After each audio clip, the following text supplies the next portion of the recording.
ഇന്ന് നമ്മളെല്ലാവരും ഒരു ദുരന്തവുമായി പ്രളയവുമായി ബന്ധപ്പെട്ട ഒരു ദുരന്തത്തെ അഭിമുഖീകരിച്ചിരിക്കുന്ന സാഹചര്യമാണ്. അപ്പോൾ എല്ലാ സർക്കാർ സംവിധാനങ്ങളും ജനപ്രതിനിധികളും അതുപോലെ തന്നെ നാട്ടുകാരും വിവിധ വകുപ്പുകളിലെ ജീവനക്കാരുമെല്ലാം ഇന്ന് ഈ കേരളത്തില് നേരിടുന്ന ഈ ദുരന്തം അത് പുനരധിവസിപ്പിക്കാൻ വേണ്ടിയുള്ള ശ്രമങ്ങൾ നടന്നു വരിക. അതിന്റെ ഭാഗമായിട്ട് എക്സൈസ് വകുപ്പ് കഴിഞ്ഞ ദിവസങ്ങളിൽ എക്സൈസ് വകുപ്പിലെ എല്ലാ ജീവനക്കാരും ഓഫീസർമാരും അതുപോലെ തന്നെ ജീവനക്കാരും അതുപോലെ തന്നെ ജീവനക്കാരുടെ സംഘടനകൾ ആറന്മുള പ്രദേശത്ത് നിന്നെത്തിയത് ബഹുമാനപ്പെട്ട ജനപ്രതിനിധി സാജൻ ചേട്ടനുണ്ട്.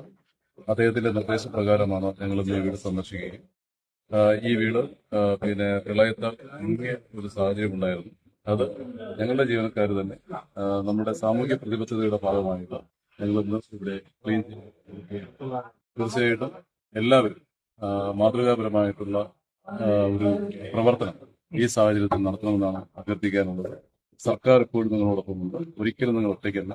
എക്സൈസ് സർക്കാർ സംവിധാനങ്ങൾ അതുപോലെ തന്നെ സാജൻ ചേട്ടനെ പോലുള്ള ജനപ്രതിനിധികൾ തീർച്ചയായിട്ടും സാമൂഹ്യ പ്രതിബദ്ധതയോടുകൂടി പ്രവർത്തിക്കും എന്ന് മാത്രം പറഞ്ഞിട്ടില്ല. ആറന്മുളയിലെ ജനങ്ങളെ പ്രളയത്തിൽ നിന്ന് രക്ഷിക്കാൻ ബഹുമാനപ്പെട്ട ആറന്മുള MLA നടത്തുന്ന പരിശ്രമത്തിന്റെ ഭാഗമായിട്ടാണ് ഞങ്ങളെ ഇവിടെ എത്തിച്ചേർന്നത്. ബഹുമാനപ്പെട്ട MLA ഗവൺമെന്റും ഈ പാവപ്പെട്ട ജനങ്ങളെ സഹായിക്കുന്നതിന്റെ ഭാഗമായി എക്സൈസ് ഡിപ്പാർട്ട്മെന്റ് നിങ്ങളോടൊപ്പം ഉണ്ട് എന്നറിയിക്കുന്നതിന്റെ ഭാഗമായിട്ടാണ് ഞങ്ങൾ ക്ലീൻ ചെയ്യുന്നത്. Kerala state excise association Pathanamthitta ജില്ലയും എക്സൈസ് ഡിപ്പാർട്ട്മെന്റും ഇവിടെ സജീവമായി ഈ പ്രവർത്തനങ്ങളുണ്ട്. ഒരു കാര്യം കൂടി, ഞങ്ങൾ ഇവിടെ മാത്രമല്ല കോന്നി മേഖലയിലും അതുപോലെ തന്നെ റാന്നി മേഖലയിലും കഴിഞ്ഞ 3 ദിവസം കണ്ടിന്യൂസ് ആയിട്ട് ഇത്തരം പ്രവർത്തനം നടത്തിക്കൊണ്ടിരിക്കുകയാണ്. അതുപോലെ തന്നെ ഇതുപോലെ പിന്നെ അംഗൻവാടികൾ, സ്കൂളുകൾ, പ്രാഥമിക ആരോഗ്യ കേന്ദ്രങ്ങൾ, അതുപോലെ വീടുകൾ, ഇതൊക്കെ നമ്മുടെ എക്സൈസ് വകുപ്പ് നേരിട്ട് തന്നെ പോയിട്ട് ഈ സഹായങ്ങളൊക്കെ ചെയ്ത് ക്ലീനിങ് പരിപാടികൾ ചെയ്തു വരികയാണ്. ദുരിതാശ്വാസ ക്യാമ്പുകൾ സന്ദർശിച്ച് അവർക്ക് ആവശ്യമായ ഭക്ഷണ കിറ്റ് വിതരണം ചെയ്യുക, ശുദ്ധജലം വിതരണം ചെയ്യുക എന്ന പരിപാടിയും പത്തനംതിട്ട ജില്ലയിലെ ജീവനക്കാരുടെ സഹകരണത്തോടുകൂടി നമ്മൾ നടത്തി വരികയാണ്. പത്തനംതിട്ട